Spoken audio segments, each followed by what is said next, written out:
Hey guys, welcome to this video. Today I'll be showing you how you can put your Facebook profile link to your Instagram account.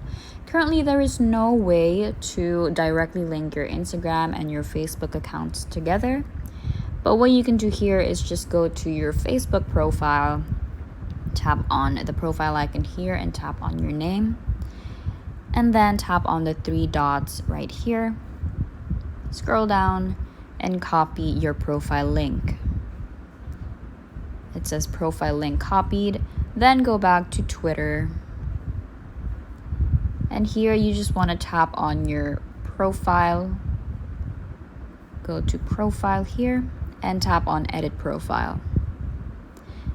And as you can see, it's asking for a website. So you just paste the website there or your Facebook profile there. And as you can see, whenever people would visit your Twitter page, then they would also see the link to your Facebook. Thank you guys for watching. I hope this helped, and we will see you in the next video.